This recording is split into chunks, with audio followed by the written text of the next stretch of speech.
কি ব্যাপার জীবন? আজ ওই বদমাস ঠিকাদার শক্তিবাবু লোকজন নিয়ে এসে জঙ্গলের গাছ কেটে চুরি করে নিয়ে যাচ্ছে। আজকে হাতে নাতে ধরতে পারবেন স্যার? তুমি কাঁদছো কেন? তাতে আপনার কি দরকার? আমি মরি বাঁচি তাতে আপনার কি যায় আসে? আসে গীতা, যায় আসে। যখন আমরা দুজন একই ছাদের নিচে বাস করছি তখন আমিও তোমার। না, মোটেই তা নয়। আপনার সাথে শুধু মদ, নেশা করা, গুন্ডামি করা, মারামারি করাই আপনার একমাত্র কাজ। আমার দুঃখের কথা শুনে আপনার কি লাভ? গীতা, এতদিন তুমি আমার বাইরেটাই দেখেছো, কিন্তু অর্জুনের ভেতরটাকে চিনতে পারোনি। এতদিনে আপনিও তো একবারও জিজ্ঞেস করেননি আমি কে, কোথা থেকে এসেছি, কেন এখানে আছি, কি আমার দুঃখ। জানো গীতা, এসব প্রশ্ন যে আমার মনে জাগেনি তা নয়, কিন্তু আমি তোমায় জিজ্ঞেস করতে পারিনি। যতই হোক তুমি একটা মেয়ে, তোমার চোখে যদি আমি ছোট হয়ে যাই, তুমি যদি আমাকে ভুল বোঝো, আসলে আমি তোমাকে ভালোবাসতে শুরু করেছি। তাহলে কথা দাও অর্জুন, আজ থেকে তুমি আমার সুখ দুঃখের সাথী। আমি তোমায় কথা দিলাম, কিন্তু আজ তোমাকে তোমার সব কথা খুলে বলতে হবে গীতা। বলবো, তোমাকে সব কথা বলবো অর্জুন।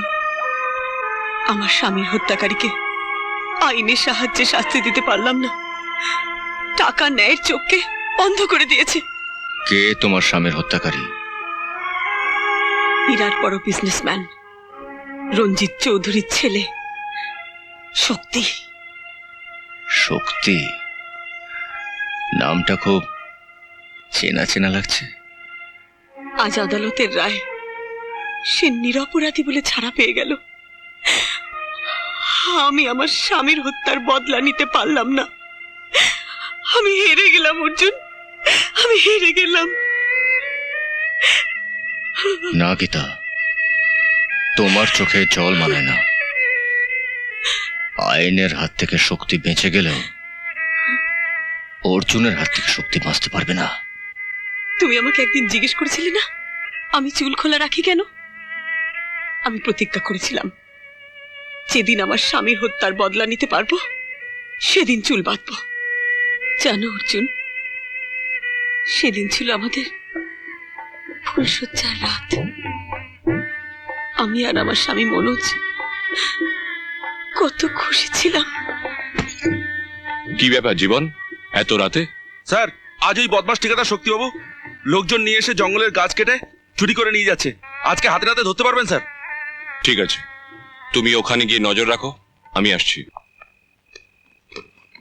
এই দাঁড়াও। নমস্কার স্যার।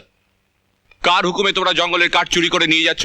জানো এর জন্য তোমাদের জেল হতে পারে। স্যার, আমরা চাকর বাকর লোক আছি, সামান্য লোক আছি, যা বলার এই শক্তিবাবুকে বলবেন। কে তোমাদের শক্তিবাবু? এই জঙ্গলের রাজা।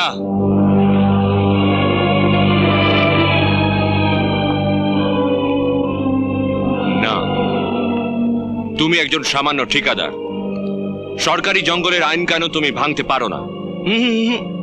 এই জঙ্গলে সরকারের নয়, এই শক্তি চৌধুরীর আইন চলে। আমি তোমাকে আগেও বলেছি, আবারও বলছি অফিসার, সরকার তোমাকে বছরে যত টাকা মাইনে দেয় সেই মাইনে আমি তোমাকে 1 মাসে দেব। যাও বাড়ি গিয়ে ঘুমো।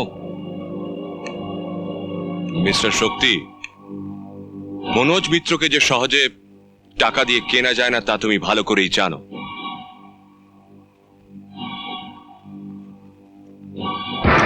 Now you are under arrest.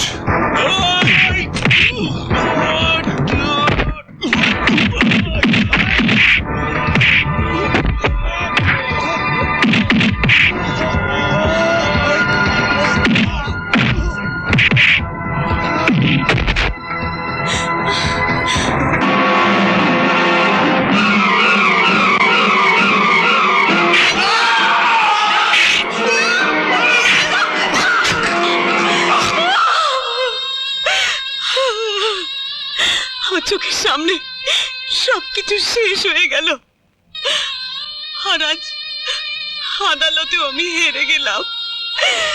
আমি হেরে গেলাম অর্জুন।